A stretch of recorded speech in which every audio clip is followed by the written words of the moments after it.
Hallo liebe Hausbauhelden, die heutige Haustour ist was ganz Besonderes für mich und ich sag euch auch warum. Wir haben 2022 eine Haustour gemacht im Musterhaus von Baufritz My Smart Green Home. Das war damals das erste kostenoptimierte Holzhaus aus einem Konfigurator für junge Familien, die trotz beschränktem Budget gesund ökologisch bauen und gesund wohnen wollen. Und heute dürfen wir im ersten Haus sein, das eine junge Familie tatsächlich gebaut hat. Wir sind für euch unterwegs in Oranienburg und zeigen euch jetzt mal, wie sowas in echt und bewohnt aussehen kann. Kommt mit!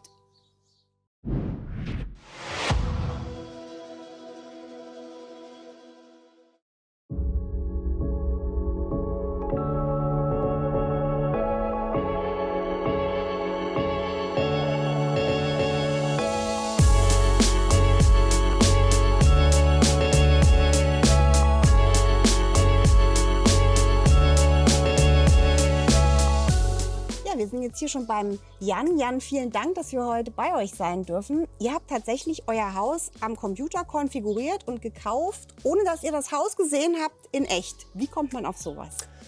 Haben wir ein paar Videos von euch gesehen, von dem Hersteller und fanden irgendwie das Grundsetting und das Konzept mit baubiologisch bauen und wir hatten gerade Kinder bekommen, sodass uns dieser Aspekt relativ wichtig war. Und irgendwie hat uns der Hersteller an sich so viel Vertrauen gegeben, dass wir einfach dann den Prozess gegangen sind. Man kriegt ja auch auf dem Weg dahin schon auch eine Menge mit, wie so die Kollegen drauf sind, wie die Ansprechpartner drauf sind. Und wir hatten auf jeden Fall das Gefühl, dass uns da keiner irgendwie was das Blaue vom Himmel verspricht. Und dementsprechend haben wir das dann einfach so gemacht und irgendwann auf Bestellen geklickt und da ist es. Die Baugenehmigung hat ein halbes Jahr gedauert und dann von da an war es ja schon noch mal ein Prozess. Also wir hatten im Februar die Baugenehmigung bekommen, im August wurde das Haus dann gestellt letztendlich und im März sind wir eingezogen. Ihr habt euch jetzt für die Größe M entschieden. Es gibt ja in dem Konfigurator, ich glaube, schon 94.000 vorgeplante Varianten. Das klingt jetzt erstmal super kompliziert. Ihr habt, glaube ich, irgendwie 12,5 Meter mal 8,30 Meter oder so, genau. Ungefähr 150 Quadratmeter Wohnfläche. Ihr habt jetzt im Großen und Ganzen wirklich im Konfigurator was gefunden, was für euch gepasst hat. Wir sind halt irgendwie 4 Leute, brauchen wir wirklich 180 Quadratmeter. Wir haben natürlich auch ein Grundstück, was einen gewissen Rahmen irgendwie vorgibt, sodass wir ja auch nicht wesentlich breiter werden konnten. Und damit man halt auch nicht so viel putzen muss, haben wir uns dann für 140 Quadratmeter entschieden. Und ja, ich glaube, das passt auch. Von außen hattest du, glaube ich, bei dem Dach auch so ein paar Sachen, die du gern anders gehabt hättest. Ja, ich hätte gern flache Dachziegel gehabt, aber die werden dann natürlich wieder mit Mehrkosten bei der Halterung für die PV-Anlage verbunden. Und dementsprechend ja, haben wir uns dann für die normalen gebogenen Dachziegel entschieden. Ihr habt 16 Kilowatt Peak Leistung an Photovoltaik auf dem Dach. Genau. Ihr habt auch innen einen Speicher, ich glaube 14 Kilowattstunden Speicherkapazität. Ihr habt ein Elektroauto. Kommt ihr denn jetzt so ganz gut hin mit der Strommenge, die ihr so habt und die ihr verbraucht? Wie ist so eure Erfahrung? Wir kommen eigentlich gerade momentan richtig gut hin. Mir war wichtig einfach bei dem Haus, dass wir einfach für die nächsten, nicht für die nächsten 2 Jahre bauen, sondern irgendwie für die nächsten 30 Jahre. Und dementsprechend haben wir die extra dicke, starke Dämmung genommen. Dann haben wir die Photovoltaikanlage genommen mit der größten Fläche, die man da ausbauen kann. Und da kommen wir eigentlich im Moment bei der Sonne im Sommer kommen wir gut hin. Wie es im Winter dann wirklich im Dezember wird, das müssen wir dann natürlich irgendwie auch noch mal sehen. Aber wir sparen, also momentan brauchen wir am Tag nicht 1 Kilowatt. Und weil du gerade schon die Wand erwähnt hast, das ist ja auch so was Besonderes von dem Hersteller. Deshalb sagen wir es noch mal kurz, das ist so eine Vergrauungslasur. Das heißt, ihr habt wahrscheinlich nie wieder was zu streichen bei dem Haus, sondern das wird sich mit der Zeit so anpassen. Ne? Ja. Auch die Terrasse ist, glaube ich, vom Haushersteller. Und da gab es, glaube ich, einen ganz wichtigen Tipp. Ihr habt das gleich mitbestellt und dann konnten die Erdarbeiten, das Fundament schon so aus einem Ding gemacht werden. Das hatte auch Vorteile. Ne? Genau, weil wir konnten halt unmittelbar nach dem Einzug Umzug die Terrasse gleich mit nutzen. Und ist schon schön, weil dadurch der Garten einfach auch viel mehr Teil des Wohnens wird und das nicht voneinander irgendwie getrennt ist. Eine Besonderheit bei dem Konzept ist ja auch, dass man praktisch keine Dachüberstände hatte, damit die Fassade nachher auch gleichmäßig bewittert wird. Und ich glaube, ihr wolltet es auch gerne so clean haben. Auf jeden Fall. Wir haben natürlich da diese kleine Wetterstation, aber ansonsten war uns wichtig, dass das Haus einfach so ikonisch wie möglich ist, dass dann nicht viel Schnissel drumherum ist, sondern dass einfach ganz klare Formen und Kanten hat. Und ich sehe schon, ihr seid noch wirklich frisch. Ihr habt noch keinen barrierefreien Eingang, aber Nein. ich glaube, wir gucken jetzt trotzdem mal, weil über das Thema habt ihr euch auch ein bisschen Gedanken gemacht. Genau. Dann lass uns reingehen. Super. Dann lass uns reingehen.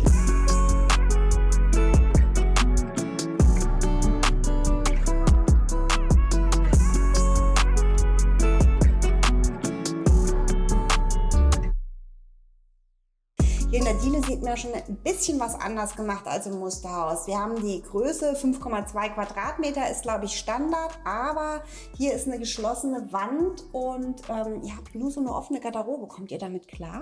Im Moment ja. Wir wohnen erst ein paar Monate hier und wir werden mal sehen, wie es in der Zukunft wird. Ihr habt ja auch eine Änderung zum Musterhaus hier, eine geschlossene Treppe und eine Tür und eine Abstellkammer darunter, was ja auch irgendwie eine sehr, sehr sinnvolle Sache ist. Da verschwindet dann wahrscheinlich auch noch einiges, nehme ich mal an. Da ist einiges drin, was man so im Tagesablauf nicht unbedingt sehen sollte. Ja. Und eine Sache, die auch noch ein bisschen anders ist als im Musterhaus, ist, glaube ich, euer Gästebad. Da habt ihr euch für eine größere Lösung entschieden, irgendwie 6,8 Quadratmeter, auch ein bisschen eine breitere Tür. Was hat es damit auf sich? Also wir wollten generell unten ein vollwertiges Bad haben, weil wir natürlich 2 verschiedene Tagesabläufe haben oder auch zur gleichen Zeit aufstehen und immer die Möglichkeit haben wollen, dass man beide gleichzeitig ins Bad hat und die nutzen kann. Und wir wollten halt eine breitere Tür haben, einfach um Freunden, die eventuell im Rollstuhl sitzen, immer die Möglichkeit zu haben, ey, wir haben hier ein Bad, ihr könnt jederzeit vorbeikommen, wir sind vorbereitet. Wollen wir mal reingucken? Unbedingt.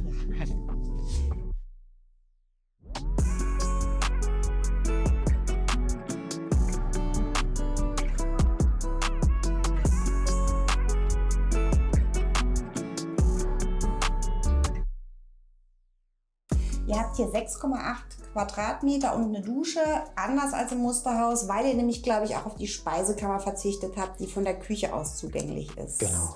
Aber ihr habt auch ein bisschen was anderes anders gemacht. Ihr habt euch noch ein bisschen was gegönnt hier, was die Badmöbel angeht. Ja, wir haben uns vom Hersteller die Badmöbel mit anbieten lassen und machen lassen und genau, die sind halt auch, da wussten wir dann einfach, dass die baubiologisch total okay sind und dass die halt auch einfach passen. Die nutzen den Raum, sagen wir mal, dann perfekt aus. Das Waschbecken ist angepasst und es ist dann halt auch schon da, wenn man einzieht. Genau. Komplett. Und auch die Optik passte natürlich auch zu dem restlichen Ausstattungspaket, was wir hatten. Ja. Und diese schönen Fliesen hier 10x10 mit dieser rauen Kante, die habt ihr tatsächlich auch so wie im Musterhaus genommen, wie im Video gesehen. 1:1, genau. Dann lasst uns doch mal gucken, was es für eure Küche bedeutet, dass ihr jetzt hier das größere Bad habt. Okay. Eure Wohnküche sind 36 Quadratmeter und ihr könnt ja tanzen hier. Ihr habt euch entschieden gegen die Tresengeschichte und gegen den Abstellraum. Habt hier eine Menge Stauraum, wie ich sehe. Genau, wir haben hier so ein ich glaube, Apotheker-Auszug heißt das. Ja. Den wir regelmäßig nutzen, um ordentlich Lebensmittel, die man halt nicht jeden Tag braucht, irgendwie zu verwahren. Und ansonsten wollten wir schon irgendwie bis zur Decke jeden Platz ausnutzen. Und das ging glücklicherweise mit der Höhe vom Raum und den Konfigurationsmöglichkeiten vom Küchenhersteller wunderbar. Super. Und was mir hier auch sofort auffällt, ihr habt hier eine ganz besondere Kochfläche drin, habe ich so noch nicht gesehen. Und da ist weder ein Abzug nach unten, noch habt ihr hier einen Dunstabzug hängen. Und ihr habt ja keinen Spritzschutz. Wie schafft ihr das? Habt ihr hier schon mal gekocht? Wir haben schon ein paar Mal gekocht. Ja, wir machen natürlich nicht immer die aufwendigen, geruchsintensiven Sachen. Bis jetzt durch 2 Kinder und jeder arbeitet, kochen wir halt irgendwie das, was schnell geht. Aber momentan kommen wir da noch gut hin.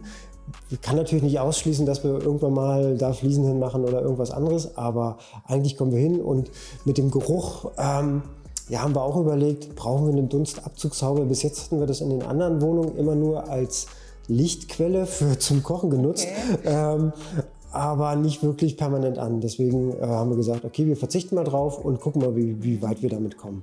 Dadurch habt ihr natürlich hier auch unten drunter direkt Platz, ne, Auf für jeden eine Fall. schöne Gewürzschublade. Ja, sicher. Und das hat natürlich auch Vorteile, dass beim Kochen direkt griffbereit Genau, hat auf und jeden da Fall. nicht diese ganze Technik drunter sitzen hat, Eben, ne? eben. Ja. Also das macht es sehr praktisch. Wir haben auch quasi den Mülleimer direkt hier drunter, dass man quasi nicht immer durch die halbe Küche muss mit dem Dreck, sondern die einfach wirklich vom Schneidebrett direkt in den Mülleimer reinmachen kann. Ja, und das fanden wir sehr praktisch. Ihr habt ja auch das Parkett jetzt wirklich durchgezogen, auch hier in den Nassbereich. Es ist ein Eicheparkett, ne? Ja. Schiffsboden heißt die Verlegeart. Das ist auch sehr robust, aber auch das ist gut. Bisher sieht es noch sehr gut aus, also alle Achtung. Ja, wir sind auch fleißig am Saubermachen jeden Tag und ja, wir schauen mal, was passiert. Also wirklich, das ist ein Haus, das lebt, wir leben da drin. Da passieren natürlich auch Sachen. Wir haben schon ein paar Kratzer, das passiert. Und das, ja, genau, ist ja kein Museum oder so, deswegen alles gut. Was die Luft angeht, ihr habt ja die erwähnte Lüftungsanlage. Ich glaube, das ist die Abluft, ne? Genau. Dann haben wir da hinten ein Zuluftelement. Genau. Das sieht ein bisschen anders aus. Und das Besondere ist ja bei diesem Lüftungskonzept, dass er sehr kurze Lüftungswege hat und die Luftverteilung, das sehen wir vor allen Dingen oben, auch ein bisschen anders funktioniert. Also nicht in jedem Zimmer 1000 Löcher in der Decke, was ja auch ganz schön zu dieser cleanen Optik passt, die euch irgendwie so wichtig war, ne? Und wenn wir jetzt hier weitergehen, sehen wir ja, wir haben hier teilweise sehr, sehr große Festverglasungen drin und dann eben die Drehkippbeschläge, eben keine Hebeschiebetüren. Ihr habt da schon so ein Mückengitter davor. Ich glaube, auch das konnte man vom Hersteller mitbestellen, ne? Dass man da, wenn man offen hat, dann... Ja, gerade wenn man irgendwie so eine große Tür und Front zum Garten hin hat und draußen in der Natur wohnt, da will man die Fenster natürlich auch offen haben, ohne dass gleich 20 Fliegen mit ihren Freunden reinkommen. Und dementsprechend war uns das wichtig, dass wir an allen Fensteröffnungen Fliegengitter dran haben. Und ich stehe jetzt schon an der richtigen Stelle. Ich sehe nämlich jetzt diese tolle Blickachse ins Grüne, die ihr habt, dadurch, dass eben bei diesem Hauskonzept die Fenster auch so weit in der Ecke sitzen. Diese offenen Ecken öffnen einfach den Raum, ne? Auch wenn sie einem vielleicht ein bisschen die Stellmöglichkeiten für Schränke nehmen, aber an der Außenecke hat man jetzt eh nichts stehen. Genau. Und ich glaube, euer Wohnzimmer ist nochmal separat, da schauen wir auch nochmal hin, oder? Gerne.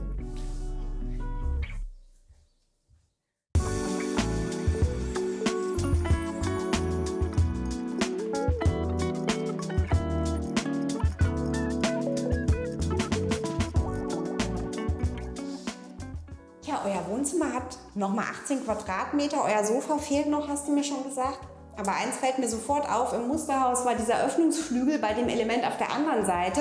Und da stand nämlich das Sofa davor und man konnte die Tür nicht aufmachen. Genau, das haben wir uns gemerkt und deswegen haben wir die Fensteröffnung auf dieser Seite gepackt. Super, da war es doch schon für was gut. Ja. Dann haben wir jetzt da eine Tür, die führt tatsächlich in den Technikraum. Was ja vielleicht ein bisschen ungewöhnlich ist vom Wohnzimmer aus. Da muss man vielleicht dazu sagen, das ist so ein extra Modul, das komplett eingesetzt wird, vorgefertigt im Werk, mit der Heizung schon drin und auch eine extra gedämmte Wand nochmal hat. Hört ihr was, wenn ihr hier abends seid? Bis jetzt haben wir noch nichts gehört von dem, was da drin passiert und was an Geräuschen generiert werden. Ja, wir sind mal gespannt, wie es im Winter wird, wenn die Heizung halt richtig laufen wird. Aber bis jetzt ist alles super. Und ich sehe auch schon, weil wir gerade Technik gesagt haben, ihr habt hier ein Bedienpanel von eurem Smart Home System. Was habt ihr denn da alles so zu steuern? Wir können im Prinzip jede Menge steuern. Wir können die Lichter im ganzen Haus steuern, wir können die Jalousien steuern, wir können auch einzelne Steckdosen steuern, auch natürlich die Temperatur von den Thermostaten oder von den Räumen in den einzelnen Zimmern steuern. Wir können auch ein bisschen auf die Photovoltaikanlage zugreifen oder zumindest Daten auslesen, genau, und eventuell irgendwann auch ein bisschen Musik steuern. Super. Und du hast schon gesagt, hat Vorteile, dass man eben auch die Jalousien, dass man die Schalter eben jetzt nicht alle immer so belegt hat, dass da die Kinder ständig Genau. Das war auf jeden Fall ganz wichtig, diese ganzen Schalter im Haus. Also wirklich jeder Schalter ist einzeln vergebbar, auch mit Doppelfunktion, dass man Licht auch mal dimmen kann und beim nächsten Tasten dann wird es halt komplett aus. Und ich habe einfach, weil die Kinder permanent hoch und runter mit den Jalousien gespielt haben, habe ich die einfach hier unten komplett deaktiviert und mal schauen, wann ich die wieder deaktivieren kann. Vielleicht, wenn die 18 sind. Okay. Schauen wir mal in den Technikraum, oder? Na, auf jeden Fall. Ihr habt jetzt hier nur 7,7 Quadratmeter, aber einiges drin. Also von Haus aus ist da schon eine Menge drin. Ne? Also die Lüftungsanlage, dann der Wasserspeicher und die Heizung, ein bisschen Elektrozeugs und natürlich noch die PV-Anlage. Das ist eine Menge Holz, aber dadurch ist es auch relativ kompakt und nimmt nicht vom Haus so viel Fläche weg. Und das war für uns ein okayer Kompromiss wir kommen bis jetzt auch ganz gut mit dem Platz irgendwie klar. Das heißt, ihr macht hier auch die Wäsche, die ganze Hausarbeit. Ich sehe Waschmaschine und Trockner, hier nochmal so ein kleiner Arbeitsplatz. Genau, das passiert alles hier und dann wird es hoch transportiert in die Zimmer. Super, dann wollen wir doch mal nach oben gucken, oder?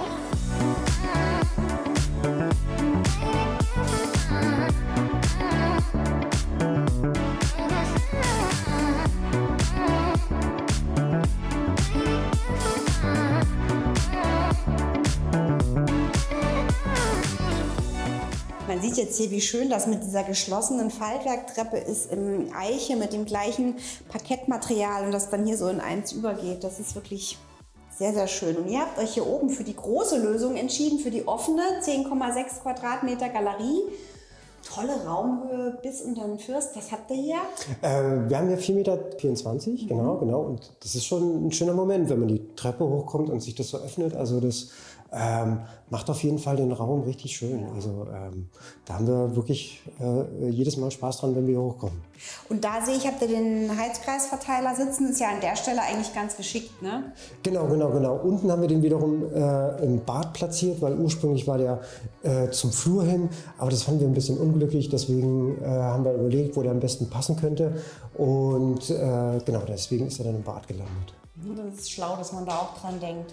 Denn an der Stelle nimmt er einem jetzt auch keine Stellfläche. Das ist ja auch oft ein Problem. Und die habt ihr ja hier nochmal super irgendwie Platz. Das wird hier als Kinderspielecke genutzt, oder? Auf jeden Fall. Die Kinder klettern da hoch, greifen sich das Zeug aus dem Schrank und spielen dann hier unten. Irgendwann wollen wir wahrscheinlich irgendwie auch vielleicht mal so eine kleine Filmecke machen, dass wir einen Beamer da oben reinstellen. Vielleicht später auch mal einen Arbeitsplatz für die Kinder, dass die Hausaufgaben machen können oder man sich hier für einfach als Familie irgendwie trifft. Also das soll nicht nur so ein toter Raum sein, sondern das soll schon irgendwie auch dann gelebt werden hier drin. Obwohl die Kinderzimmer ja auch echt groß sind, ne? Ja, genau. Also wenn wir hier mal kurz reingehen, dann kommen wir gleich mal ins erste Zimmer. Fast 13 Quadratmeter, wirkt aber viel größer, weil man auch hier diese Raumhöhe hat, ne? Auf jeden Fall. Also die Zimmer sind an sich wirklich gut geworden. Also auch kommt genug Licht durch die Fenster. Man kann jede Menge Schränke noch reinstellen. Also das ist wirklich super. Sind die beiden gleich? Die Zimmer sind von der Quadratmeterzahl fast identisch. Ich glaube, die Fenster sind ein bisschen anders platziert. Da können wir vielleicht gerade mal noch gucken, ne? Genau. Da gehen wir dann ins andere Zimmer.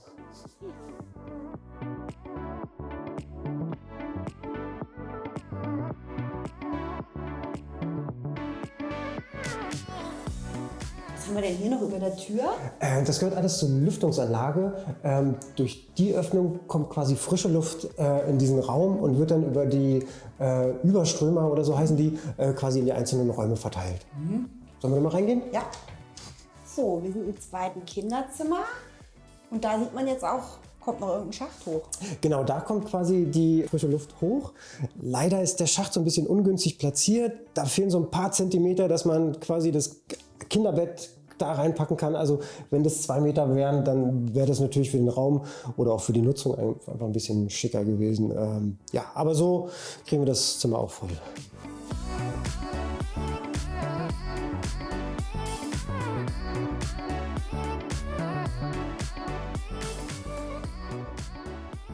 Sind wir ja in eurem Multifunktionsschlaf-, Wohn-, Arbeits-, Ankleidezimmer angekommen mit 25 Quadratmetern und auch einer Wahnsinnsraumhöhe. Ja, wirklich für alles Platz. Aber ich könnte mir vorstellen, dass es von der Aufteilung eigentlich ein bisschen anders gedacht war, oder?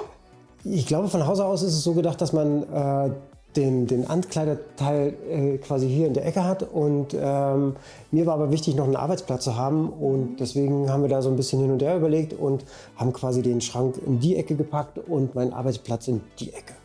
Und ihr habt hier so einen klassischen Schrank, der passt da wirklich wunderbar rein von einem bekannten schwedischen Möbelhaus und habt den einfach aufgepeppt. Das finde ich eine nette Idee. Genau, ich hatte noch ein paar Holzleisten von der Handlauf der Treppe über und habe gedacht, okay, dann machen wir doch irgendwie Griffe draus, damit es halt nicht so 0815 aussieht. Super, und morgens wird man hier wach mit Blick durch diese Riesenscheibe ins Grüne. Ein Traum. Das macht Spaß. Und ins Bad ist auch nicht weit. Genau, da gehen wir da lang.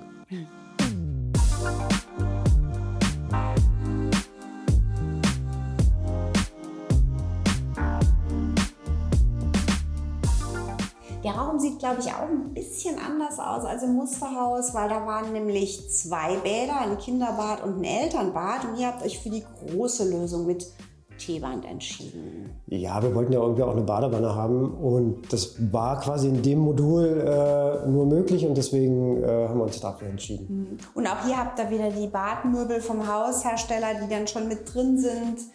Genau, inklusive Spiegel und das harmoniert wirklich wunderbar mit den Fliesen und ja, da sind wir wirklich happy, dass das so, dass wir die da haben. Apropos Fliesen, habt ihr euch da auch am Musterhaus, am Standard orientiert oder habt ihr irgendwo aufpreisige, teure Sachen reinbemustert oder hat das für euch so gepasst? Das hat für uns eigentlich wirklich so gepasst. Also generell für die Grundausstattung, die fanden wir super und da mussten wir gar nicht so viel irgendwie on top packen.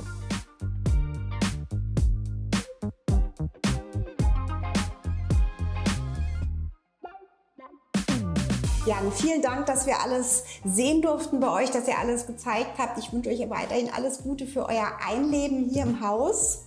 Und für euch, wenn ihr selber mal probieren wollt, ob ihr mit diesem Konfigurator euer Traumhaus konfigurieren könnt. Ich packe euch den Link dazu nochmal hier unten rein. Da könnt ihr selber probieren, seht auch gleich die Größen und die Preise, die möglich sind.